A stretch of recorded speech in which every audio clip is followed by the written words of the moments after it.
Pemirsa, si jago merah kembali beraksi. Kali ini bangunan di kawasan Pantai Indah Kapuk luluh lantak terbakar dan membuat panik warga sekitar. Selain itu, kasus pemerasan dalam tubuh institusi di negeri ini masih saja menjadi lingkaran setan yang seolah tidak pernah berkesudahan. Apa sih sebenarnya yang terjadi? Mengapa nilai materi seakan lebih tinggi dibanding norma etika profesi dan nilai budi? Hal ini kami akan bahas lengkap di Dialog Sindo Prime hari ini. Saya Yudi Handoyo, Anda menyaksikan Sindo Prime.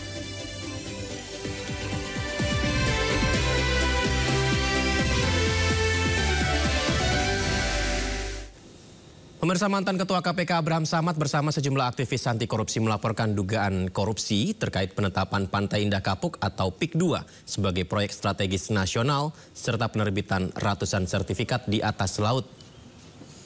Ya, kita bisa saksikan bersama-sama. Ini adalah Abraham Samad bersama rekan-rekannya dan mereka tiba di KPK pukul 10.20 waktu Indonesia Barat. Kita bisa saksikan membawa dokumen dan infonya ini akan dijadikan barang bukti. Dalam audiensi yang berlangsung hingga 1 jam lamanya ini, Abraham Samad dan kawan-kawan meminta KPK menyelidiki dugaan korupsi terkait proyek strategis nasional PIK 2 serta penerbitan ratusan sertifikat hak guna bangunan atau HGB di atas Laut Tangerang. Abraham Samad juga berharap KPK tidak takut mengusut perkara ini, pemirsa.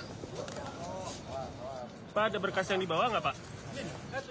Yang jelas kita melaporkan proyeknya ya, proyek strategis nasionalnya.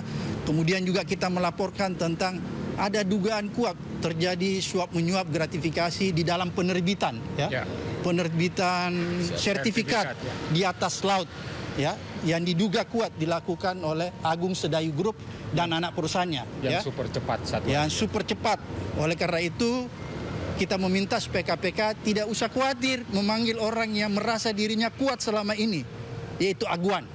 Ya, karena nama ini seolah-olah diciptakan mitos bahwa dia tidak tersentuh oleh hukum. Ya. Oleh karena itu kita ingin mendorong KPK supaya orang ini segera diperiksa.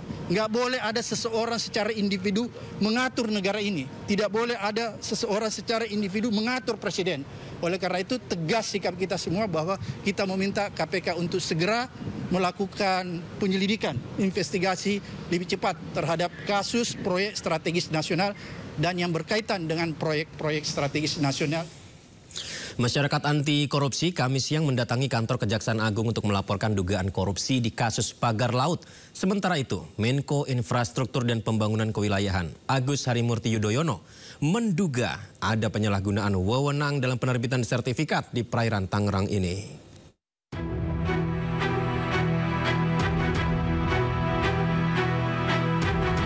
Kasus pagar laut di Tangerang memasuki babak baru. Sejumlah pihak mencium aroma korupsi dalam penerbitan sertifikat pagar laut di perairan Tangerang tersebut. Salah satunya adalah Masyarakat Anti Korupsi atau MAKI. Koordinator Masyarakat Anti Korupsi atau MAKI Boyamin Saiman mendatangi kantor Kejaksaan Agung untuk melaporkan dugaan korupsi kasus pagar laut di Tangerang. Pelaporan ditujukan kepada sejumlah pihak, mulai dari para kepala desa, pihak kecamatan, hingga dengan badan pertanahan yang ada di sepanjang pagar laut 30,1 km tersebut. Boyamin juga membawa sejumlah alat bukti, mulai dari dokumen, akta jual beli yang diduga palsu, hingga mencatat nama Menteri Agraria dan Tata Ruang sebagai saksi dalam dugaan kasus korupsi. Maki pun mengaku percaya Kejaksaan Agung bisa mengangkut dugaan korupsi di pagar laut ini. Bahwa nanti ada dugaan pasal 5, pasal 6 tentang dugaan suap atau gratifikasi, ya Kejaksaan Agung. Karena Kejaksaan Agung alatnya sekarang canggih, kemarin menangkap hakim Surabaya aja kan mampu. Nah, apalagi ini tanah-tanah ini banyak yang berkelindan, ada yang, ini ada hal lagi baru, yang satu lagi misalnya ada orang yang tiba-tiba dicabut hak garapannya. Padahal itu ya surat, sebenarnya nggak ada lahannya. Jadi surat-surat hak garapan itu yang diperjualbelikan 5 juta, 7 juta, bahkan ada 2 juta gitu. Nah, ada kemudian kepala desanya ganti baru dicabuti, itu aja, diterbitkan baru dijual lagi begitu. Nah, yang lama kan komplain apapun karena dia sudah dianggap punya suratan garapan meskipun itu laut. Jadi inilah dasar-dasar dari proses itu, banyak yang komplain dan kemudian menghubungi saya. Mantan Menko Polhukam sekaligus pakar hukum tata negara Mahfud MD meminta para menteri yang terseret perkara kasus laut di Tangerang, Banten tidak takut untuk mengungkap dalang di balik kasus ini. Menurut Mahfud, pihak yang bertanggung jawab secara pidana adalah pejabat yang menerima delegasi wewenang menerbitkan sertifikat pagar laut. Sertifikat dimaksud adalah sertifikat hak guna bangunan dan sertifikat hak milik. Selain dugaan pidana korupsi, pagar laut juga dinilai telah merusak lingkungan. Menteri Koordinator Infrastruktur dan Pembangunan Kewilayahan Agus Harimurti Yudhoyono melalui staf khususnya Herzaki Mahendra menyebut ada dugaan penyalahgunaan wewenang dalam penerbitan sertifikat pagar laut di Tangerang ini. Menko AHY pun mendorong agar dilakukan investigasi dan hasilnya disampaikan ke publik. Tim Liputan iNews melaporkan. Dan sementara itu pemirsa, buntut kisruh pagar laut, Menteri Agraria dan Tata Ruang Nusron Wahid telah memberikan sanksi kepada 8 orang pejabat pertanahan Tangerang. Hal itu disampaikan Nusron saat rapat dengar pendapat yang digelar dengan Komisi 2 DPR RI.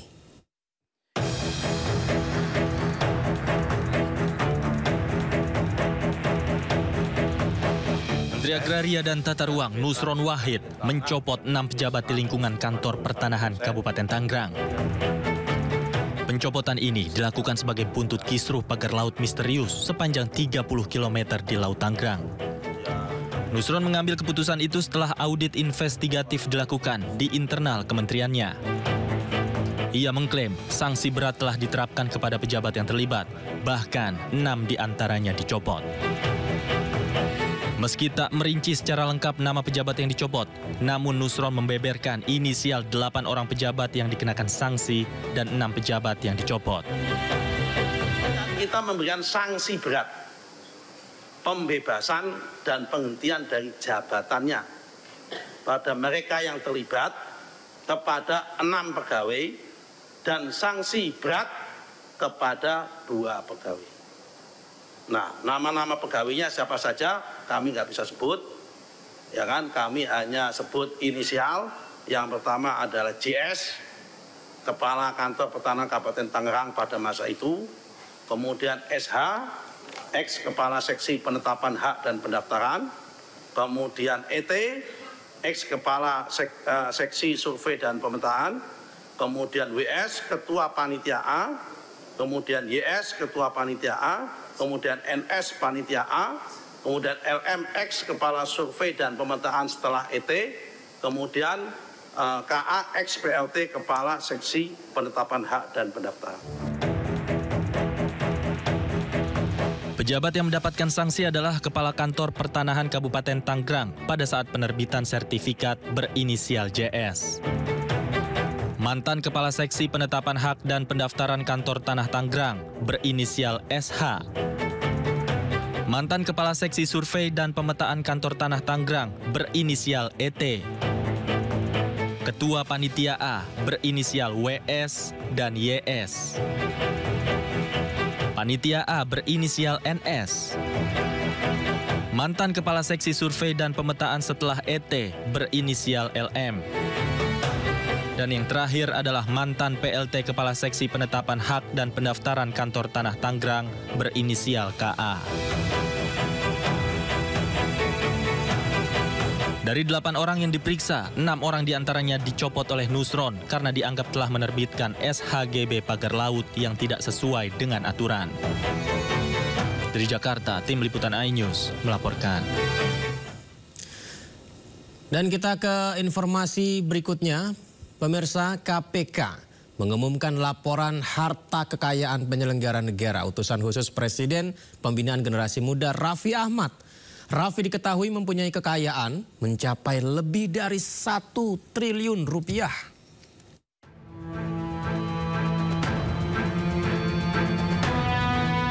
Pemberantasan Korupsi mengungkapkan bahwa 123 dari 124 pejabat di jajaran Kabinet Merah Putih telah menyampaikan laporan harta kekayaan penyelenggara negara atau LHKPN. Salah satu yang menyerahkan LHKPN adalah utusan khusus Presiden Pembinaan Generasi Muda dan Pekerja Seni Raffi Ahmad. Data dari situs LHKPN Komisi Pemberantasan Korupsi per 27 Desember 2024, jumlah harta kekayaan Raffi Ahmad tercatat sebanyak 1 triliun 33 miliar rupiah. Aset terbanyak Raffi berada di sektor tanah dan bangunan, yakni senilai 737 miliar rupiah. Dirinya melaporkan kepemilikan 45 tanah dan bangunan yang tersebar di sejumlah wilayah di Indonesia. Selain itu, Raffi melaporkan 23 kendaraan yang memiliki nilai keseluruhan mencapai 55 miliar rupiah. Daftar kendaraan Raffi antara lain mobil Rolls-Royce, Lamborghini, hingga motor Harley Davidson. Raffi juga melaporkan aset surat berharga yang nilainya mencapai 307 miliar rupiah.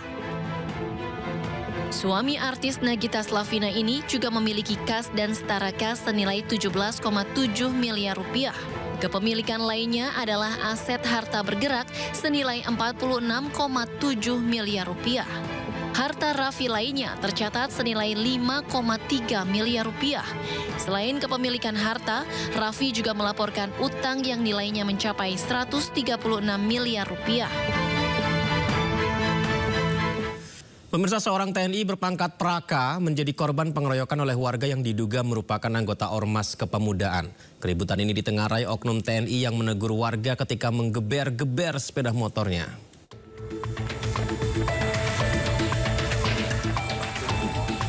Video amatir ini memperlihatkan kondisi diduga markas Ormas Kepemudaan yang melakukan pengeroyokan terhadap anggota TNI berpangkat Praka di Desa Durin Simbelang, Deli Serdang, Sumatera Utara. Terlihat sejumlah sepeda motor hancur dan sebuah minibus rusak parah. Menurut pihak Kodam 1 Bukit Barisan, peristiwa berawal dari anggota TNI berpangkat Praka berselisih di jalan dan tidak terima digeber oleh 3 orang warga. Kedua pihak sempat terlibat cekcok. Anggota TNI pun mengejar 3 warga yang kabur ke lokasi yang diduga markas Ormas Kepemudaan hingga terjadi pengeroyokan. Tak terima dikeroyok, anggota TNI berpangkat Praka pun memanggil rekan-rekannya dan kembali ke lokasi dengan membawa puluhan prajurit TNI. Setelah sampai di situ, Praka Lubis dikeroyok oleh sekitar 10 orang. Ditemukan ada beberapa barang berupa perlengkapan alat narkoba, alat sabu-sabu, sisa-sisa narkoba, bom, dan berbagai macam di situ, sehingga rekan-rekan tersebut menjadi marah hingga menjadi adanya pengerusakan. Terkait aksi pengerusakan yang dilakukan anggota TNI, Kodam 1 Bukit Barisan sudah melakukan mediasi kepada pemilik lokasi dan akan melakukan penggantian rugi. Sedangkan sebanyak 40 prajurit TNI yang terlibat pengerusakan telah menjalani pemeriksaan. Dari Medan, Sumatera Utara, Ahmad Ridwan Nasution, iNews melaporkan. Sementara itu, pemirsa, tim gabungan DVI Polri kembali berhasil mengidentifikasi 3 jenazah korban kebakaran Glodok Plaza, Jakarta Barat. Sehingga total telah teridentifikasi sebanyak 6 korban jiwa. Ini adalah peristiwa kebakaran yang terjadi di Glodok Plaza, di mana saat padam dilakukan pencarian korban dan didapatkan 3 identitas korban yang teridentifikasi adalah Desti Eka Putri, Karen Salom Jeremiah, dan Ade Aryati. Hingga saat ini tim DVI Polri tengah berupaya mengidentifikasi korban-korban lain menggunakan DNA dan ondotogram atau rekam medis gigi. Ya pemirsa, seperti yang kita tahu, kebakaran hebat menghanguskan bangunan gedung Glodok Plaza. Setidaknya Rumah Sakit Polri yang menerima 14 kantong jenazah. Identifikasi sebelumnya tim DVI mengidentifikasi 3 korban, yakni Zuhri Rahja, Aulia Belinda, dan Osima Yukari. 14 kantong jenazah korban kebakaran gedung Glodok Plaza, di mana baru 6 korban yang teridentifikasi. Tim gabungan telah berhasil kembali mengidentifikasi 3 orang korban, sehingga sampai hari ini total telah ada 6 korban yang telah berhasil diidentifikasi. Diucapkan terima kasih kepada seluruh pihak yang telah membantu, termasuk pihak dari keluarga yang telah memberikan data-data antemortem yang sangat dekat dalam proses. Kebakaran terjadi di area pergudangan di kawasan Dadap, Kabupaten Tangerang, Banten. Kobaran api membuat warga sekitar dan pekerja panik, pemirsa. Izin Bu Salom, api sudah mulai membesar. Mohon bantuan untuk pos. Itu pemadam. Minta unit diluncurkan dari Mako dan Warga dan para pekerja panik saat kebakaran terjadi di area pergudangan kawasan Dadap, Kabupaten Tangerang, Banten. Kebakaran diduga terjadi pada pukul 11 Jumat siang tadi dari gudang bahan kimia yang ada di kawasan tersebut. Udah ada asap nih, udah merah. Ledakannya. Jauh. Kebakaran terjadi sempat terdengar dentuman atau ledakan sebanyak 6 kali.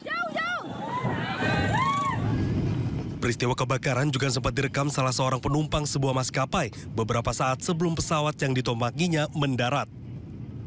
Tampak dari udara asap pekat membumbung tinggi hingga hampir mengenai pesawat. Belum ada informasi mengenai penyebab kebakaran maupun adanya korban jiwa. Dari Kabupaten Tangerang, Banten, Tim Liputan iJus melaporkan. Untuk mengetahui seperti apa situasi terkini di lokasi kebakaran, kita sudah terhubung dengan rekan Nata Arman dari kawasan PIK. Selamat malam, Nata. Apakah kebakaran sudah berhasil dipadamkan, Nata? Silakan. Baik, selamat malam Yudi dan juga pemirsa. Sampai dengan malam hari ini, api masih terus membesar, terutama ketika tadi sekitar pukul 7:15 yang mana untuk tembok yang ada di belakang saya ini karena di dalamnya sudah habis terbakar sehingga tembok yang memang berbahan dasar batako ini tidak kuat sehingga menjadi runtuh. Kemudian juga ketika pukul maghrib ini sempat tadi sudah sedikit padam, hanya ada beberapa titik saja, namun ketika sudah selepas maghrib api kembali membesar lantaran ada bahan-bahan kimia yang mudah terbakar sehingga inilah yang menyebabkan kesulitan dari pemadam kebakaran. Ditambah lagi dengan adanya angin yang cukup kencang di wilayah sekitaran komplek pergudangan ini. Kemudian kami sampaikan juga pemirsa bahwa ketika tadi kami melakukan perjalanan juga dari kantor menuju ke lokasi, memang untuk asap juga sudah membumbung tinggi dan tentunya 200 sampai dengan 300 meter dikhawatirkan mengganggu dari penerbangan karena mengingat untuk lokasi kebakaran ini sendiri lokasinya tidak jauh dari Bandara Internasional Soekarno-Hatta, Tangerang, Banten. Kemudian untuk lokasi pertama awal ada api yakni di titik yang ada di sebelah kiri yang pada saat ini pihak pemadam kebakaran juga masih melakukan penyemprotan air. Kemudian barulah sekitar pukul 11.30 terdengar ada ledakan, kemudian para karyawan yang ketika itu sedang melakukan aktivitas di dalam gudang berhamburan keluar, kemudian sehingga tidak ada korban jiwa yang terjebak di dalam gudang tersebut. Kemudian api cepat menyebar karena material-material juga ini berbahan dasar plastik karena mainan, elektronik, sepeda dan juga material berbahan kimia tentunya yang membuat adanya ledakan yang diduga penyebab dari adanya ledakan.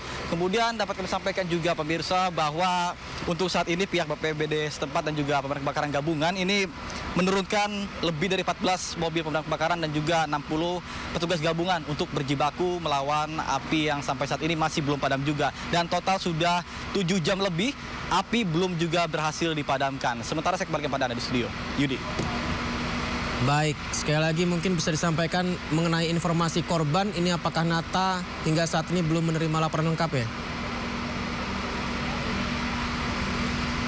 Baik, Yudi, terkait dengan korban sendiri sampai dengan saat ini kami sempat berbincang dengan petugas dari pemadam kebakaran bahwa tidak ada korban jiwa dalam peristiwa ini karena mengingat ketika pukul 11.30 waktu Indonesia Barat ketika ada ledakan, para karyawan yang sedang melakukan kegiatan di dalam gudang ini langsung berhamburan keluar untuk menyelamatkan diri sehingga tadi kami konfirmasi kembali tidak ada korban jiwa dalam peristiwa ini. Yudi. Baik. Terima kasih Nata Arman yang melaporkan langsung dari kawasan pergudangan Dadap, Kabupaten Tangerang, Banten. Selamat bertugas kembali, Nata. Pemerintah pastikan akan berikan bantuan hukum bagi 4 pekerja migran asal Indonesia yang saat ini masih dirawat di Malaysia. Pemerintah melalui Kemenlu RI juga mendorong agar otoritas Malaysia investigasi menyeluruh atas insiden penembakan tersebut.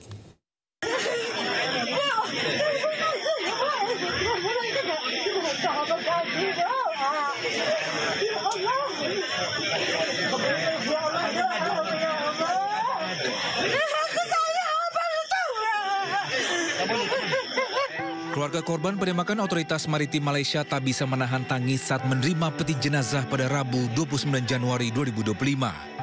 Mereka masih tak percaya keluarganya harus tewas terkena timah panas saat berangkat mengadu nasib ke negara tetangga Malaysia. Jenazah korban penembakan diantarkan langsung oleh perwakilan Kemenlu. Mereka juga mengungkapkan bela sungkawa dan akan terus mengawal pengungkapan kasus penembakan ini. kita mendorong adanya investigasi secara menyeluruh terhadap insiden ini untuk bisa mengetahui mengenai apa sebetulnya kejadian terjadi dan apakah tindakan aparat yang dilakukan oleh APBM itu sudah sesuai prosedur atau tidak. Kita menghormati hukum yang berlaku di Malaysia, sambil kita juga memperjuangkan hak dari warga negara kita. Jenazah boleh dulu atau gimana? Perjuangan memulangkan jenazah Basri menempuh jalan panjang. Setelah sebelumnya, pemerintah Malaysia sempat melarang KBRI untuk bertemu dengan korban selamat dan melihat jasad korban yang tewas. Kementerian Perlindungan Pekerja Migran Indonesia terus mendorong agar pengungkapan kasus ini berjalan transparan. Jadi tentu kita menghormati proses yang ada dalam negeri mereka, dan kita juga minta kepada Kemenlu untuk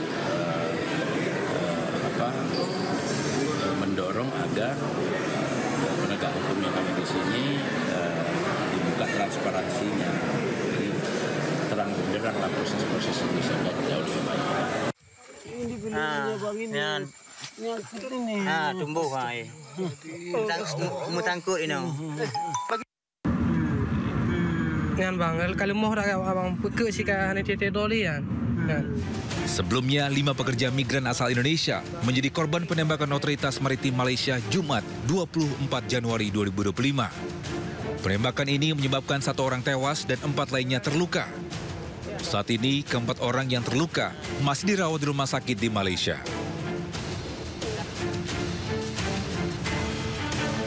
Sebelumnya, otoritas Malaysia telah mengeluarkan kronologi, yaitu kapal WNI diduga menabrak kapal patroli otoritas maritim Malaysia. Otoritas Malaysia terima laporan kapal terdampar di Laut Barat Daya, Pulau Keri. Namun kedua korban selamat membantah menyerang patroli Malaysia. Pemerintah Indonesia telah melakukan investigasi. Hasil sementara penembakan dilakukan oleh Otoritas Maritim Malaysia, Agensi Penguat Kuasa Maritim Malaysia. Penembakan dilakukan di perairan Tanjung Ru, Malaysia. Tim Liputan iNews melaporkan.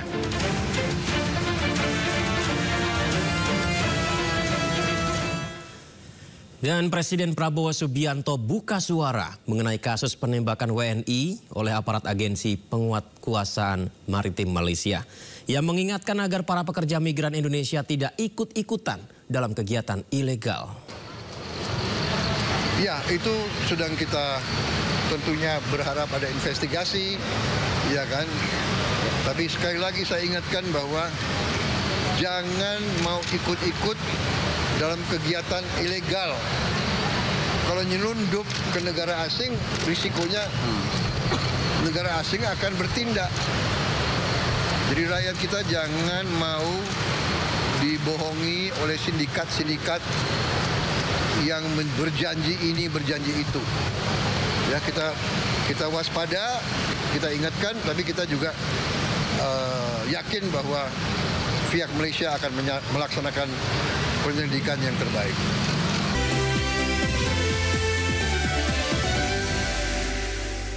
Berkas perkara penembakan bos rental mobil di res area 45 Tol Tangerang Merak yang melibatkan 3 anggota TNI Angkatan Laut mulai naik ke tahap persidangan. Auditorat Militer Jakarta menyerahkan berkas perkara ke Pengadilan Militer 208 Jumat pagi untuk segera disidangkan.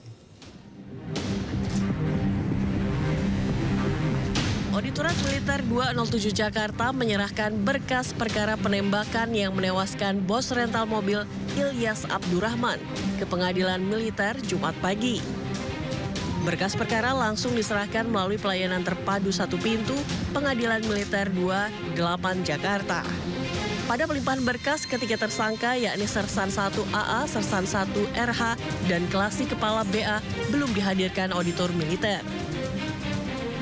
Ketiga tersangka masih ditahan di Stal Tahmil Puspom Angkatan Laut.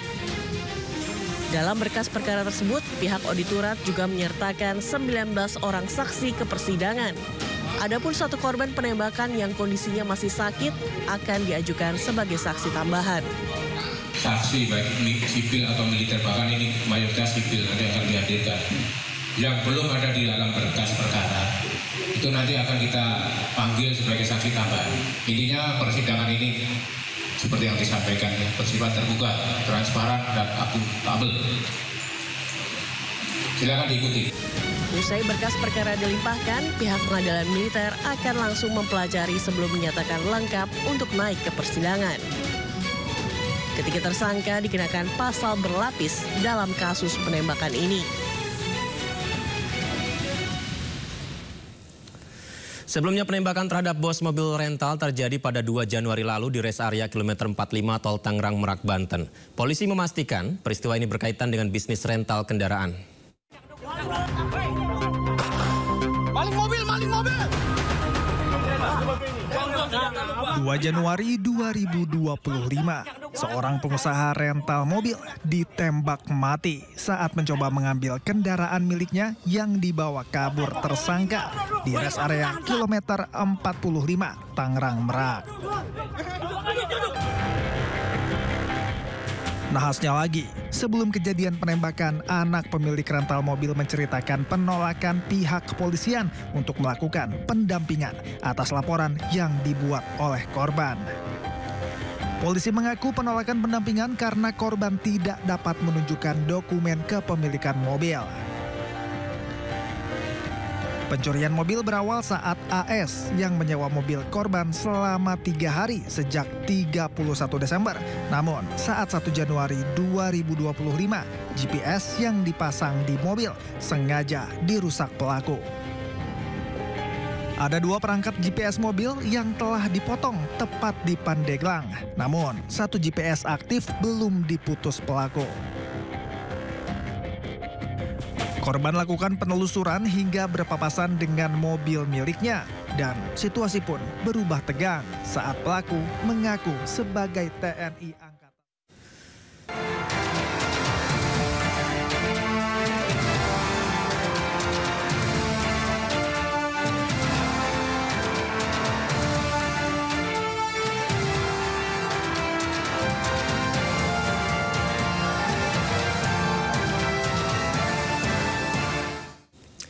Buntut dugaan kasus pemerasan, mantan Kasat Reskrim Polres Metro Jakarta Selatan AKBP Bintoro dan AKBP Gogo Galesung menjalani patsus di Subdit Paminal Bitpropam Polda Metro Jaya. Sementara kuasa hukum korban pemerasan mengungkap fakta baru bahwa kliennya merugi hingga 17,1 miliar rupiah.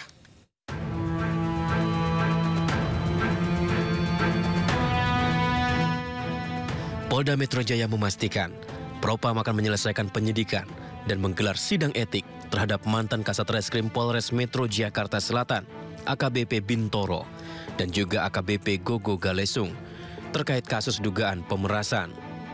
Korban pemerasan juga telah diklarifikasi terkait adanya keterlibatan pihak selain AKBP Bintoro. 4 oknum polisi termasuk AKBP Bintoro serta AKBP Gogo Galesung menjalani penempatan khusus di Subdit Paminal Bitpropam Polda Metro Jaya sejak tanggal 25 Januari 2025. Terhadap yang bersangkutan dan 3 orang lainnya telah dimutasi dari jabatannya dan telah dilakukan penempatan khusus atau patsus di Bitpropam Polda Metro Jaya. Selanjutnya Bitpropam Polda Metro Jaya akan menyelesaikan penyelidikan dari Bitpropam Polda Metro Jaya bersama nanti dengan Paminal dan segera menyelenggarakan sidang kode etik terhadap yang bersangkutan. AKBP Bintoro membantah pernah berkomunikasi dan telah melakukan pemerasan 20 miliar rupiah kepada tersangka kasus pembunuhan AN yang merupakan anak dari bos sebuah klinik kesehatan dengan iming-iming menghentikan penyidikan. Sementara kuasa hukum tersangka pembunuhan AN dan B menyebut kliennya mengaku merugi senilai 17,1 miliar dan meminta Bintoro untuk mengembalikannya. Bukti-buktinya nanti akan kami bawa ke persidangan, ya, ke persidangan. Bukan bukti yang disampaikan yang beredar sama sekali 20 miliar. Yang ada adalah pengakuan klien kami dengan surat pernyataan itu 17,1 miliar. Namun di gugatan itu juga kami sampaikan 14, sekian miliar, gitu, seperti bukan 20 miliar dan bukan mobil Ferrari, tapi adalah 17, sekian miliar sama mobil Lamborghini Aventador dan 2 motor. Klien kami sudah mengeluarkan uang atau kerugian totalnya 17,1 miliar. Itu pernyataan yang ditandatangani oleh klien kami. Dugaan pemerasan ini mencuat setelah kuasa hukum dua tersangka pembunuhan memasukkan gugatan perdata ke Pengadilan Negeri Jakarta Selatan. AKBP Gogo Galesung yang menjabat Kasubdit 2 di Treskrimum Polda Metro Jaya sempat menuai sorotan masyarakat karena memperbolehkan debt collector untuk menarik kendaraan di jalan asalkan dilakukan dengan baik-baik.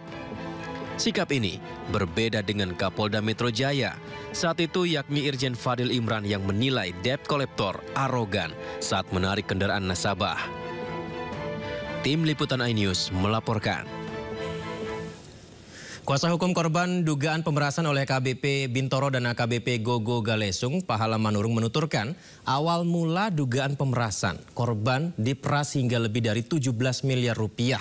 Dari informasi yang disampaikan Kanit untuk berkoordinasi ke pimpinan, Pahala menduga pimpinan tersebut sangat mungkin ke Kasat hingga Kapolres. Awal mulanya ini kami didatangi oleh saksi-saksi kita yang bernama Mr. B, sama Mr. G. Dia mendatangi kami ke kantor WRC, meminta pelindungan hukum terkait adanya apa? Terkait adanya permintaan uang dari oknum Kanit Z, Polres Jakarta Selatan. Untuk apa itu digunakan permintaannya? Untuk mengurus Polres Jakarta Selatan. Jadi mereka datang ke kami interview, kami cek dulu kebenarannya. Dan kami visualkan, dan kami meminta bukan sekedar lisan, tapi kami meminta secara tertulis, secara tertulis ada surat pernyataan dari klien kami, Pak MBH maupun Mr. G, maupun dari Pak Arifnya sendiri, mengatakan bahwa total kerugian mereka, Pak Arif ini adalah, biar nggak simpang siur ini sebesar 17, tertulis di sini adalah 17 miliar sekian. Ini pernyataan yang disampaikan kepada kami. Jadi kami tidak atas dasar yang tadi 20 miliar. Kami ada tulisannya ini, Kami ada tulisannya. Awal mula ini sebenarnya kami datang udah saat suatu pengacara yang terakhir, Saat tahap 2. Tahap 2 lah kami hadir,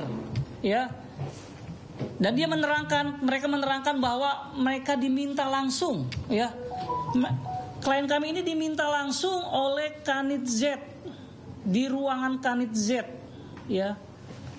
Sehingga kami harus mengklarifikasi dulu kebenaran ini, mengecek, Kami mengecek kebenaran ini, sehingga kami tidak mau serta-merta menjustis, Tapi kami ngecek dulu ke Kanit Z tersebut. Apakah benar Bapak meminta kepada klien kami? Kami ada berapa orang masuk ke sana, ke Kanit C tersebut. Mereka mengatakan silakan menghadap pimpinan, koordinasi ke pimpinan, bahasanya gitu, silakan koordinasi ke pimpinan. Sepengetahuan kami pimpinan kalau Kanit, level Kanit, pimpinannya bisa Kasat Pak, bisa Wakapolres, bisa Kapolta. Ya, kasus pemerasan di tubuh Polri ini seolah menjadi lingkaran setan yang terus saja masih terjadi, berulang, sering kita dengar. Kita akan ulas pemirsa mengenai hal ini. Kita terhubung bersama sejumlah narasumber yang sudah hadir melalui sambungan Zoom. Narasumber istimewa saya ada Pak Yusuf Warsim sebagai anggota Kompolnas RI, kemudian hadir juga Bung Tony RM selaku pengacara keluarga korban pembunuhan anak di bawah umur, dan juga Pak Susno Duaji, Kabareskrim 2008-2009. Kami juga telah mengundang Bung Pahala Manurung untuk hadir dalam dialog malam hari ini, namun yang bersangkutan berhalangan hadir. Saya sapa narasumber saya, selamat malam, Assalamualaikum semuanya, apa kabar? Selamat malam. Assalamualaikum warahmatullahi wabarakatuh. Bang Tony, Pak Susno, selamat malam. Terima kasih banyak sudah berkenan bergabung di Sindo Prime. Pak Susno, tentu karena ini kasusnya baru ya Pak Susno, perlu waktu untuk mengetahui runut kejadiannya seperti apa. Tapi yang ramai ditanya oleh masyarakat adalah begini Pak Susno, apakah lazim pernyataan yang disampaikan kuasa hukum tadi Pak Romi Sihombing, Pahala Manurung, ada 2 tersangka mengaku sebagai korban pemerasan. Nah, ini ada permintaan uang untuk ngurus dan menangguhkan penahanan, dan ini akan membantu mereka untuk meringankan hukuman. Lazim, Pak? Ya tidak lazim ya, karena perkara di polisi itu bisa ratusan gitu sebulan, tapi yang begini mungkin hanya satu, jadi persentasenya kecil. Tapi walaupun kecil, ini sangat mencoreng nama daripada Kepolisian Negara Republik Indonesia. Dan ini harus diungkap tuntas, apalagi Kompolnas sudah masuk di sini. Pengertian ungkap tuntas adalah tidak cukup hanya diungkap oleh Propam. Propam dari segi pelanggaran profesi, dan dia sudah akan menyidangkan. Nah, ancaman hukumannya yang terberat adalah sekarang ditempatkan di dalam tempat khusus, setelah disidang nanti bisa diberhentikan, diusulkan untuk diberhentikan dengan tidak hormat gitu. Tapi tidak cukup. Nah, saya belum dengar bagaimana penyidikan perkara ini, karena kalau benar ini apakah pemerasan, apakah menerima suap, di antara dua itu. Ya, kalau dua-dua itu, kalau suap ini kan dilakukan oleh pejabat penegak hukum, ini kan korupsi. Maka penyelesaiannya harus melalui hukum peradilan pidana. Nah, ini Kompolnas sudah turun, dan saya kira Kapoldanya sudah turun, ya mari kita ikuti, dan ini supaya tidak terjadi kepada yang lain. Ini di Jakarta loh. Jakarta itu mestinya polisi yang terbaik di Indonesia, polisi pilihan. Nah, kalau di Jakartanya seperti ini, kita meragukan di daerah bagaimana gitu kan. Nah, ini jadi kita ambil hikmahnya, karena kepolisian itu adalah milik kita, yang akan memperbaiki adalah kita. Jadi jangan ragu-ragu untuk perbaiki.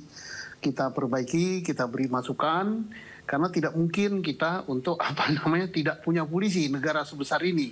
Walaupun di dunia ada negara yang membubarkan polisinya, ada Georgia membubarkan polisinya, ganti yang baru, tapi kita mungkin, tidak mungkin, tapi harus kita perbaiki terus-menerus. Itulah bentuk kecintaan kita pada Polri.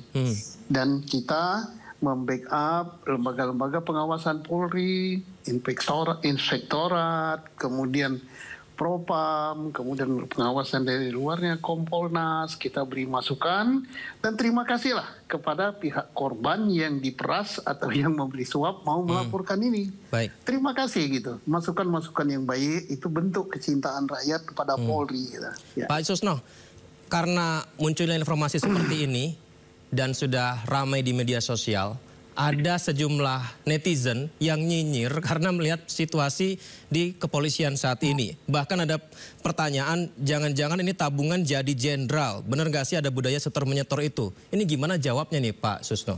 Silakan, nyinyir-nyinyir itu bentuk kendongkolannya. Mengapa mereka dongkol? Karena mereka mencintai Polri. Mereka menginginkan Polri itu baik, kalau bisa seperti malaikat. Kalau bisa ya, tidak bisa seperti malaikat ya di bawah satu strip lah di bawah malaikat. Tapi ternyata faktanya adalah kebalikan gitu kan. Justru yang memeras atau menerima suap kok kasatnya gitu. Kemudian dua-dua berpangkat AKBP, kemudian dua-duanya mungkin ini alumni dari Akademi Kepolisian. Itu sangat disayangkan. Jadi silakan saja mereka nyinyir, mau dikatakan nabung untuk jadi jenderal. Nah kalau gitu berarti harus dipelajari lagi, koreksi ke dalam tubuh Polri sendiri bagi bagian pembinaan karir. Apa memang untuk menduduki suatu jabatan, untuk naik pangkat, memang diperlukan duit banyak sampai miliar-miliaran. Jadi kalau begitu, perlu juga perbaikan untuk bagian pembinaan karir polisi. Bagian yang dalam, yang bagian mutasi-mutasi, bagian pemberi jabatan, bagian naik pangkat. Nah ada dugaan seperti itu. Dugaan ya, ini tanda petik ya. Ya, itu perbaikan juga. Artinya tidak hanya pada lini operasional yang kita perbaiki, tapi lini pembinaan juga. Nah kemudian kita bersyukur kenyinyiran itu ya tidak perlu ditanggapi negatif, tapi itulah bentuk daripada nurani segenap rakyat Indonesia menginginkan mempunyai Polri yang baik, yang bagus. Karena sekarang dunia terbuka kan, mereka melihat bagaimana kepolisian di Inggris, bagaimana kepolisian di Amerika, bagaimana kepolisian di Singapura, di Malaysia yang kemarin nembak rakyat kita gitu ya. Itu kita gak apa-apa, itu polisi ini memang milik mereka, tinggal di dalam tubuh kepolisian ini ada perubahan. Jangan menjadi suatu lembaga tertutup, tapi mereka harus sadar bahwa mereka itu digaji oleh rakyat, diberi kewenangan oleh rakyat melalui undang-undang, diberikan peralatan senjata, perlengkapan dan sebagainya oleh rakyat semua. Nah, ini bentuk kecintaan. Ya, alhamdulillah rakyat masih cinta sama Polri. Baik, saya kemudian berikutnya ke Pak Yusuf Warsim. Pak, saya mendengar juga Kompolnas tentunya terus memonitoring sidang etik yang dijalani mantan Kasat Reskrim Polres Metro Jakarta Selatan AKBP Bintoro dan AKBP Gogo Galesung. Seperti apa Pak bentuk monitoringnya dan perkembangan kasusnya Pak? Baik, terima kasih. Jadi dalam pantauan Kompolnas untuk penanganan kasus dugaan pemerasan oleh oknum mantan Kasat Reskrim, ada satu lagi juga, intinya ada 4 orang, sementara ini 4 oknum yang sudah diproses. Nah, perkembangannya masih dalam proses pemeriksaan pendahuluan kalau di aturannya. Hasilnya sebenarnya sudah disampaikan oleh Bid Propam kemarin itu yang akan segera untuk sidang Komisi Kode Etik, Majelis Komisi Kode Etiknya. Dengan demikian, karena sudah diminta juga klarifikasi dari korban, sehingga kita bisa memandang ini sudah ada dugaan pelanggarannya dan disampaikan juga sudah ada pengakuan melakukan penyalahgunaan kewenangan. Nah, jadi untuk penanganan kasus-kasus oleh oknum yang melakukan pelanggaran ini, dalam saran kami ya, efek jera itu harus dimunculkan. Artinya pimpinan Polri ya, dalam hal ini Kapolda Metro yang kemarin sudah baru selesai menuntaskan kasus DWP, ini efek jera agar tidak ada lagi yang melakukan penyimpangan itu harus dibangun efek jera. Jadi kami mendorong kaitannya dengan dugaan pemerasan yang dilakukan oleh 4 oknum yang dipatsuskan oleh Propam pada saat ini tidak hanya berhenti bagaimana proses kode etiknya.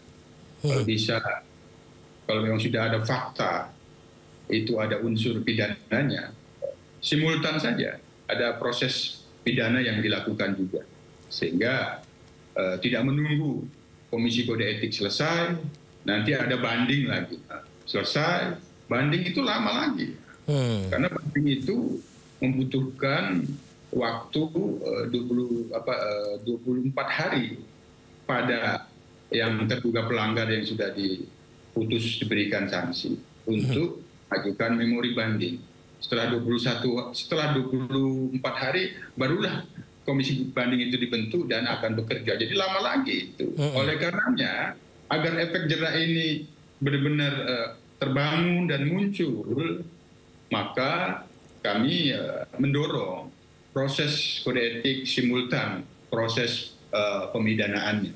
Semuanya itu sekali lagi kan tergantung bukti-bukti. Apakah memang benar ada tindak pidananya, semuanya itu kan tergantung bukti-bukti.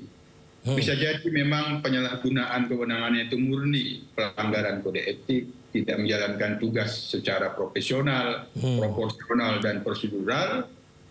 Itu ya biar serahkan kepada proses kode etik, tapi apakah memang ada pelanggaran pidananya, biar proses pidana itu yang akan menuntun bagaimana prosesnya. Ketika ini bisa dilakukan, kami yakin dari sisi penindakan terhadap oknum-oknum yang melakukan pelanggaran akan menimbulkan efek jera, tidak bermain-main lagi. Karena kalau hanya di proses kode etik ya sudah sampai di situ.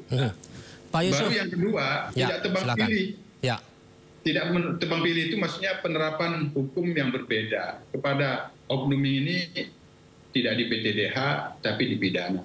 Terhadap oknum ini dipidana di PTDH. Ini jangan seperti itu efek jera yang dibangun. Terapkan equality before the law. Semua oknum yang melakukan pelanggaran itu sama di depan hukum. Itulah efek jera yang akan muncul selain daripada proses pembinaan dan pencegahan, penguatan integritas, penguatan kapasitas, penguatan konsep diri sebagai anggota polisi, dan tentu kami Kompolnas tidak berpikir ingin mengawasi menjadi malaikat polisi, tapi tetap mengawasi manusia polisi. Nah, manusia polisi yang dituntun oleh profesionalismenya, jadi menjalankan tugasnya dengan berintegritas, dan itu yang kita dorong pada aspek pencegahan. Kalau sudah terjadi pelanggaran, efek jerah harus dibangun agar tidak ada lagi muncul adanya oknum-oknum. Efek jerah yang dibangun tadi itu. Kalau sementara ini terkesan hanya mengutamakan pelanggaran kode etik itu sudah selesai sampai di situ di sidang etik kan, pidananya tidak, atau menunggu lagi proses kode etik itu jadi makin lama, selesai. Nah ini kan lama agar masyarakat benar-benar menaruh kepercayaan yang tinggi kepada Polri. Adanya oknum yang melakukan pelanggaran itu, maka menurut kami dua proses itu dijalankan bersamaan. Setuju. Itu semuanya kan tergantung bagaimana bukti-bukti nanti. Pak Yusuf, kalau dari Kompolnas sendiri, dorongan yang diinginkan agar kasus ini segera selesai, apakah melakukan pemeriksaan prioritas kepada AKBP Bintoro dan AKBP Gogo Galesung, atau ini akan mendorong ke yang lebih tinggi, Pak? Sementara ini yang kita pantau kan sesuai dengan fakta-fakta yang diduganya itu masih ada pada 4 oknum tersebut. Kami sendiri tentu di dalam proses etiknya, karena ini kalau itu pemeriksaan pendahuluan, maka kan perlu juga dimintakan klarifikasi pada pimpinan. Kalau itu di Polres, sejauh mana Kapolres, Wakapolres sebagai atasan Kasat Reskrim mengetahui. Setidaknya ini kan kasus yang korbannya itu kan kelompok rentan, anak dan perempuan. Ada atensi nggak dari pimpinannya terhadap kasus itu? Karena Kompolnas itu kami sangat atensi dengan kasus-kasus yang itu dialami kelompok rentan.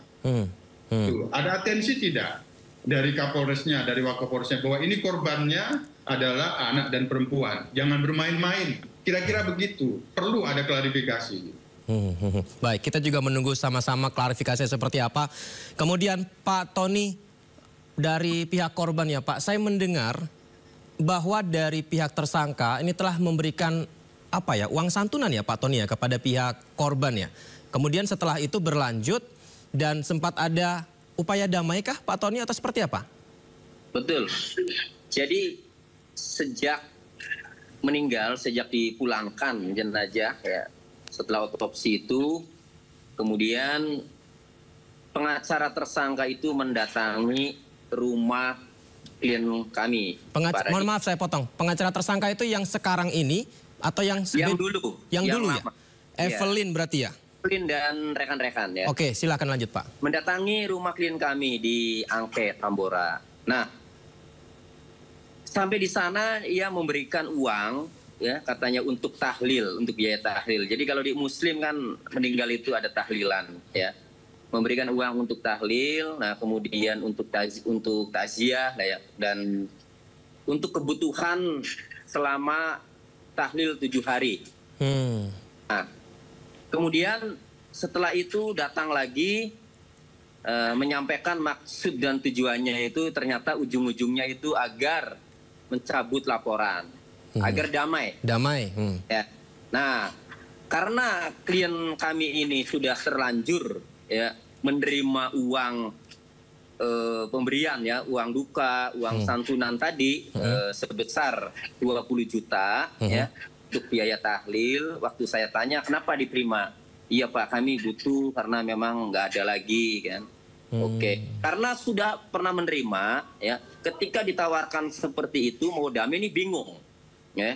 Kalau tidak mau apakah nanti uangnya minta lagi kan gitu. Harus dikembalikan ya. Iya. Terus ya, akhirnya terus interaksi, terus diminta untuk berdamai. Akhirnya menghubungi saya, ketemulah dengan saya. Nah, jadi setelah saya pelajari, ternyata Pak Radiman ini kebingungan karena sudah dikasih uang, sudah terlanjur menerima uang itu. Nah, lalu setelah tekan kuasa kepada saya, Pak Radiman menyampaikan maksud dan tujuannya itu, ya, Pak kalau berdamai bagaimana Pak? Karena saya tidak enak ya, karena awalnya waktu saya nerima, ya saya iya aja karena saya nggak ngerti hukum. Nah, kayak enak. Oke, gini aja. Kalau Bapak mau berdamai, silakan saja. Saya tidak melarang. Toh saya larang juga di luaran sana, barangkali dia tetap saja kan damai sendiri. Nah, tapi tetap karena sudah ke saya, bagaimana saya rapikan, bagaimana agar tidak salah langkah. Nah, oke, Bapak berdamai silakan. Tetapi ini perkara pembunuhan, apalagi sudah dirilis ya, sudah diberitakan, dan perkaranya ini pasalnya ini delik biasa, bukan delik aduan. Artinya, kalaupun ada perdamaian, ya, maka proses hukum itu terus dilanjutkan. Penyidik wajib melanjutkan proses hukumnya, sekalipun ada pencabutan laporan, kata saya. Ya, jadi kalau karena ini delik biasa ya, Pak Tony. Ya. Karena ini delik biasa ya, bukan delik aduan ya. Delik biasa, bukan delik aduan. Ya. Kalau delik aduan itu kan pencemaran nama baik, itu yang paling gampang ya. Nah, akhirnya dia paham. Nah, setelah dia paham, ya udah Pak, nggak apa-apa. Yang penting saya minta Bapak untuk menjadi kuasa hukum saya, seterusnya. Nah, setelah tekan kuasa itu kemudian saya mendatangi Polres Metro Jakarta Selatan guna memastikan perkembangan penanganan kasusnya sampai mana. Nah, saya sampai sana ke unit PPA ya sama Resmob itu. Waktu itu 27 April 2024 itu kebetulan tidak ketemu dengan penyidiknya. Nah, saya memberikan statement aja di media sosial saya, kemudian pulang. Nah, besoknya saya ditelepon oleh pengacara tersangka, Evelyn. Ya. Menyampaikan ke saya ingin ketemu, maksud dan tujuannya untuk membicarakan perdamaian. Nah, karena amanat klien saya ini dia memang nggak apa-apa berdamai, ya sudah saya tindak lanjuti. Ya. Akhirnya ketemulah suatu hari di tanggal 2 Mei 2024 di restoran samping Polres Metro Jakarta Selatan. Evelyn bersama rekan-rekannya banyak dan sama perempuan yang mengaku istrinya tersangka Arif Nugroho. Dalam penyampaiannya, istrinya tersangka Arif Nugroho itu menyampaikan merengek-rengek, nangis merengek-rengek sampai air mata keluar bawa tisu, bahwa Arif Nugroho itu orang biasa. Artinya bukan orang kaya, kerjanya di bengkel hanya kuli. Lalu saya tanya, itu mobil BMW Gol yang disita di Polres, itu punya siapa? Yaitu saudara katanya. Nah, sehingga ya kami yakin saat itu bahwa ini orang biasa, bukan anak orang kaya kan. Nah, bukan anak bos. Nah, akhirnya terjadilah kesepakatan 300 juta. Nah, 300 juta. 300 juta. Nah, perjanjian perdamaian sudah disiapkan oleh Evelyn, pengacara tersangka, dan surat pencabutan laporan. Jadi uang diterima itu, klien saya harus menandatangani perjanjian perdamaian yang isinya tidak menuntut, kan gitu, mencabut laporan, ya, isinya. Dan surat pencabutan laporannya yang ditujukan kepada Kapolres Metro Jakarta Selatan itu juga ada ditandatangani. Nah, di situ Sebentar, saya potong Pak. Ada tanda tangan Kapolres Jakarta Selatan? Tidak ada, ditujukan. Oh, ditujukan. Jadi, pencabutan laporan itu kan biasa formatnya itu kepada Kapolres Metro Jakarta Selatan, perihal pencabutan laporan. Ya. Nanti yang cabut adalah pelapor. Pelapor dalam adalah ayah korban, klien saya. Paham. Silakan Pak. Ya. Nah, ditandatangani semuanya itu ya, ditandatangani. Nah, uang diserahkanlah 300 juta. Ada hal yang menarik, ini kaitannya dengan munculnya pemerasan ini. Ya. Baik. Sebelum ditandatangani, ya, Pak Tony, izin Pak, yang menarik bisa ditahan dulu Pak. Kita jeda dulu Pak, nanti kita lanjutkan setelah jeda ya. Pak Tony, Pak Susno dan juga Pak Yusuf, kita akan jeda setelah jeda. Pemirsa tetap bersama kami di Sindo Prime.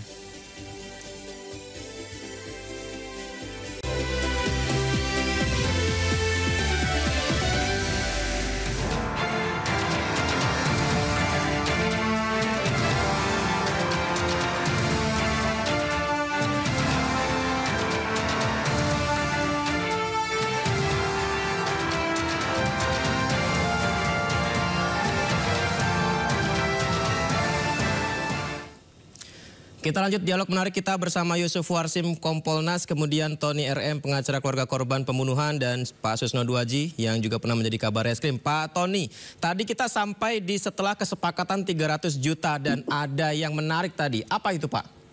Ya, jadi yang menarik ada dua. Pertama, ya, sebelum saya tanda tangani dalam surat perdamaian itu ada klausul di mana klien saya menjamin setelah perdamaian ini, perkara ini berhenti. Artinya tidak ada tindak lanjut, tindakan proses hukum selanjutnya. Nah, itu saya katakan ya kepada pengacaranya. Artinya klien saya itu tidak bisa menjamin untuk menghentikan perkara. Jadi kalau ya harus menandatangani ada kalimat menjamin ini, ya klien saya tidak mau karena klien saya tidak bisa menjamin. Kenapa? Saya menyadari bahwa ini delik biasa. Saya nggak ngerti pengacaranya kayak ini paham atau tidak ya. Jadi di situ menjamin. Nah, jangan sampai klien saya menandatangani, menjamin, kemudian perkaranya lanjut seperti ini, nanti nuntut klien saya kan. Nah, itu akhirnya dicoret dan mau. Nah, yang kedua, ya, setelah perjanjian perdamaian ditandatangani, Evelyn ini mengajak saya untuk menemui penyidik, ya, menemui Kasat menghadap langsung, ya. Nah, kalimatnya adalah kita, Bang Tony, sama-sama ayo menghadap penyidik langsung mencabut laporan. Nah, kalimat mencabut laporan ini, ya, sepengalaman saya, kalau ada perkara yang bisa di restoratif justice, tidak langsung disetujui, tidak langsung dicabut. Toh kita mengajukan permohonan penangguhan penahanan secara tertulis dengan dasar ada perdamaian, kan, ada kompensasi. Nah, itu diajukan, kemudian kita tunggu apakah bisa disetujui, dikabulkan atau tidak. Mungkin bisa jadi kan, bisa tidak dikabulkan. Kapolres atau penyidiknya melakukan rapat-rapat gelar perkara kan. Nah, ini seolah-olah ya kayak sudah akrab kan itu. Sudah akrab dengan penyidik. Nah, saya tidak tahu. Nah, saya nggak mau ikut campur soal itu. Ya. Karena saya sudah menandatangani, udah klien saya sudah menandatangani. Selanjutnya, apabila jika diperlukan, klien kami untuk dimintai keterangan atau di BAP, ditanya apakah perdamaian ini benar atau tidak, baru kami datang. Nah, saya tidak nyangka akhirnya, ya, ada dua hal. Pertama, kok jadinya muncul sampai miliar-miliaran. Saya kaget, kok ini orang kaya jadinya. Kemarin ngaku orang biasa kan itu. Nah, yang kedua ya, kok ternyata dilama-lamakan kan proses itu kan ternyata. Nah, jadi saya melihatnya uang yang muncul miliar-miliaran ini ya, saya menduga ya memang ini untuk melama-lamakan ya. Dan satu lagi, ini diduga untuk menutupi 3 perkara atau 3 tindak pidana ya yang belum terungkap. Jadi meninggalnya FA ini ya ditemukan 4 fakta nih ya. 4 fakta. Pertama, faktanya adalah meninggal. Kedua, fakta meninggal karena dicekoki kan. Nah, berarti kalau dicekoki ini faktanya ada narkoba. Kemudian yang kedua, faktanya ini masih anak ya. Masih anak ini ya, ini ada tindak pidana yang bisa dikenakan. Yaitu pasal 81 ya ayat 1 dan pasal 89 ya, mengenai penyalahgunaan narkoba melibatkan anak. Kemudian ada Senti. Nah, yang diusut oleh Polres Jakarta Selatan ini hanya pasal pembunuhan 338 dan 359 dengan kelalaian mengakibatkan orang meninggal. Sementara Pak Tony, saya ingin sekali ke sana Pak Tony, tapi mungkin waktu kita terbatas. Kita ke bagian yang ini dulu ya Pak Tony. Saya coba ke Pak Susno izin ya Pak Tony. Pak Susno, ini kalau mendengar yang disampaikan Pak Tony memang benar menarik ya. Jadi kayak ada kasus, kemudian datang pengacaranya, memberikan sejumlah uang, diajak menghadap ke penyidik seolah akrab, restoratif justice, padahal kan tidak bisa langsung. Kalau zamannya Pak Susno, ada nggak sih Pak Susno yang kayak gini juga? Pengacara itu adalah penegak hukum ya. Undang-undangnya pun advokat itu adalah penegak hukum. Kalau seperti ini, dia sudah berfungsi sebagai maklar ya. Sebagai juru damai, juru apa. Ini pengacara yang disebut Pak Tony tadi itu bisa dikenakan pidana di sini. Jadi dia terkena bisa penyuapan gitu ya, menyuap gitu untuk si pengacara. Jadi ini pelajaran berharga juga untuk pengacara. Pengacara itu menegakkan hukum, apa yang menjadi hak kliennya itu yang harus dipenuhi. Jangan sampai kliennya punya hak untuk begini, punya hak untuk ini, hak untuk itu tidak terpenuhi. Itu yang diperjuangkannya. Bukan yang diperjuangkannya itu adalah mengkaburkan, kemudian merusak struktur hukum, kemudian mendamaikan perkara yang tidak boleh didamaikan. Ini jelas bukan delik aduan, ini pembunuhan. Ini kejahatan narkoba. Ini kejahatan terhadap anak di bawah umur. Ini kejahatan senjata api. Iya, itu yang harus diungkap. Bila perlu pengacaranya jangan menutupi, Pak, selain pembunuhan ini ada kejahatan ABC lagi yang harus Bapak ungkap. Tapi hak-hak klien saya akan perjuangkan untuk dipenuhi. Misalnya tidak dipukul, kemudian hak dia untuk bertemu dengan keluarga, hak dia untuk mendapat pendampingan hukum, itu yang diberikan. Bukan untuk menghilangkan tindak pidana. Maaf Pak Susno. Pak Susno, waktu zaman Pak Susno masih menitik sebagai jenderal pada saat itu, apakah yang seperti ini, situasi ini tuh memang kerap ada Pak, dan hingga Anda harus bertindak tegas untuk memberitahu hal-hal yang seperti ini Pak? Pengacara sama saja dengan polisi. Tidak ada malaikat, tidak malaikat juga ya. Ada yang baik, ada juga yang tidak baik, yang seperti disebutkan Pak Tony tadi. Ada. Karena ini jenis manusia, sudah kodratullah, sudah husnatullah ya. Ada yang baik, ada yang tidak. Nah tinggal kalau pengacara yang baik ketemu polisi yang baik, perkaranya jalannya baik. Tapi kalau perkaranya pengacaranya atau advokatnya yang tidak baik, yang menyimpang, ketemu polisi yang menyimpang, ya begini. Kan terjadi begini. Apakah zaman dulu ada? Ya ada. Sejak zaman Majapahit sudah ada baik dan buruk itu. Ya makanya polisi membuat pengawas. Di dalam itu ada inspektorat, selain komandannya ya.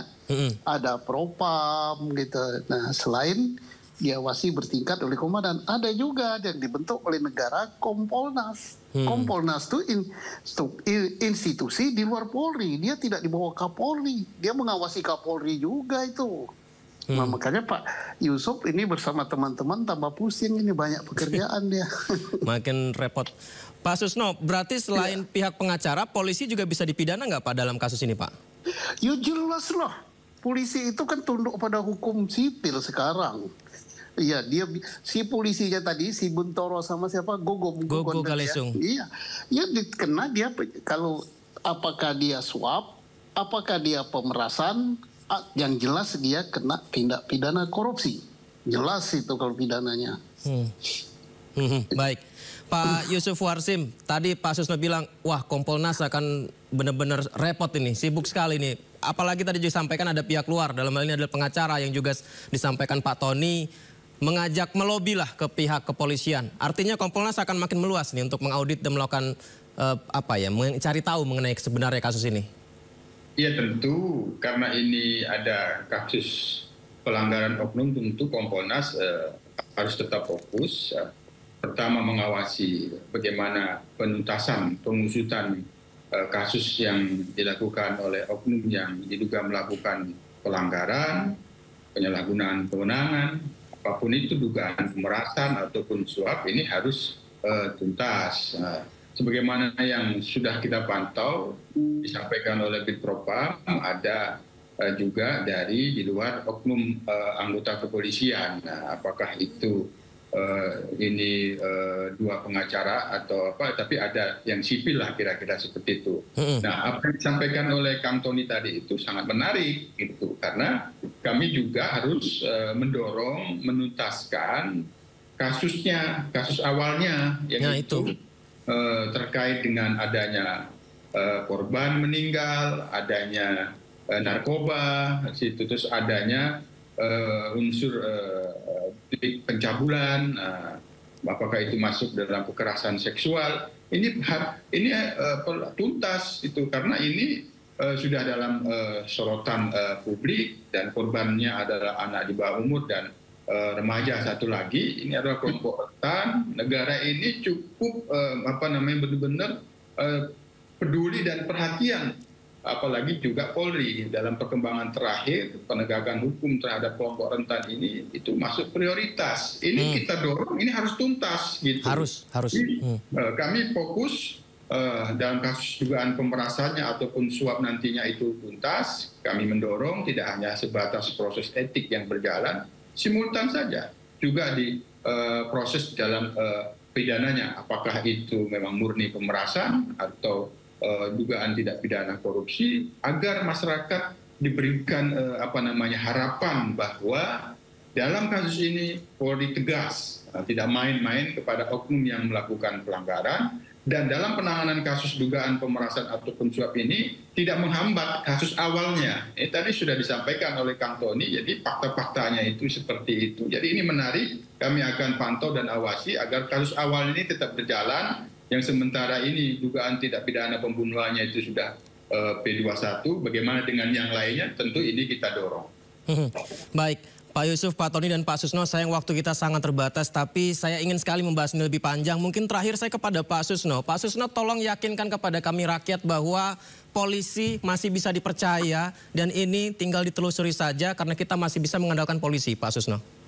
Ya, dalam kasus ini supaya masyarakat percaya pada polisi walaupun belum terlalu tinggi ya. Satu kasus awal yang dikatakan oleh Pak Yusuf tadi harus jalan. Kasus pembunuhan.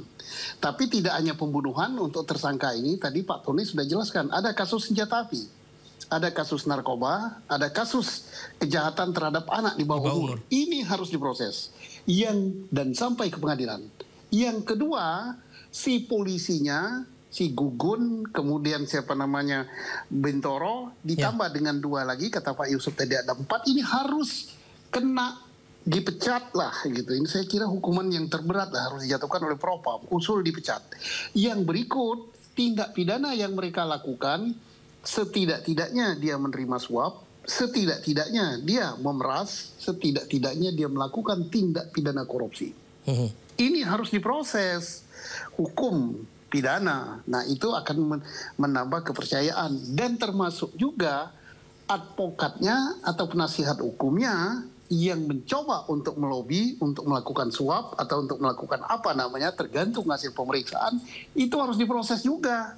Saya sependapat dengan Pak Yusuf tadi, jangan sampai ini setengah-setengah, hanya diproses polisinya saja, itu pun hanya dikenakan kode etik, ya tidaklah, semua maju. Baik, terima kasih banyak sudah bergabung bersama kami. Sayang sekali waktu kita terbatas. Pak Yusuf, Pak Tony, Pak Susno, terima kasih banyak. Mungkin saya mengutip apa yang disampaikan Presiden Prabowo kemarin ya. TNI Polri adalah wujud kedaulatan negara dan selalu mengutamakan rakyat. Terima kasih, narasumber saya, selamat malam. Selamat malam Pak Yusuf, Pak Tony. Ya. Dan pemirsa, kita akan lanjutkan informasi selengkapnya. Masih banyak informasi menarik untuk Anda. Sindo Prime segera kembali.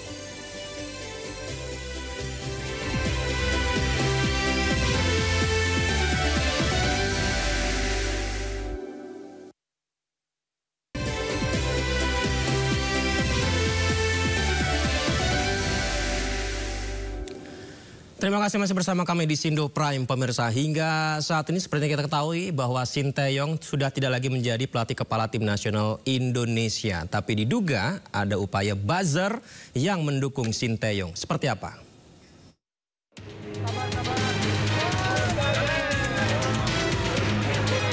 Setelah pulang ke Korea Selatan, pro dan kontra diberhentikannya Sinteyong dari posisi pelatih kepala tim nasional senior Indonesia masih terus berkembang. Menariknya, analisa Drone Emprit mengungkapkan temuan Sinteyong didukung buzzer di media sosial. Hal itu ditandai dengan munculnya tagar #STYStay.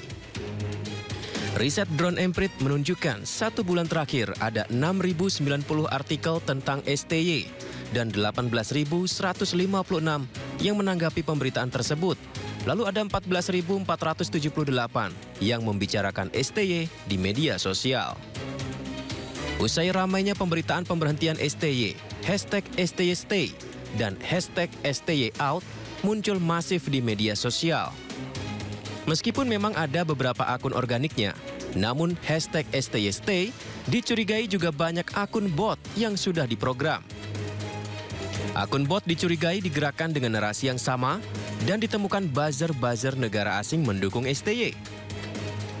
Analis media sosial Drone Emprit Slovenia Istiani menyatakan, ada akun dengan pola sama di Twitter dan Instagram yang tidak bicara konteks, tapi meneruskan postingan retweet atau komen untuk menaikkan engagement. Hal senada disampaikan founder Football Institute Budi Setiawan, yang menyampaikan dari riset membuktikan bahwa dugaan tagar STY menggunakan buzzer dan digunakan untuk kepentingan di luar sepak bola. Jika melihat dari media sosial, memang terlihat ada sejumlah pengguna media sosial yang menggunakan hashtag ini, yakni STY. Tapi meski begitu, saat Shin Tae-yong pulang ke Korea Selatan pada 26 Januari 2025 lalu, ribuan supporter mengantarnya di Bandara Internasional Soekarno-Hatta, Tangerang, Banten. Lantas, benarkah dugaan Shin Tae-yong menggunakan buzzer? Tim Liputan iNews melaporkan. Pemirsa, usai sudah Sindo Prime hari ini, dan jangan lupa Anda bisa mendapatkan informasi terkini dan terbaru melalui portal yang menghadirkan berita daerah, berita nasional dan internasional di sindonews.com. Saya Yudi Handoyo pamit undur diri, sehat selalu pemirsa, sampai jumpa.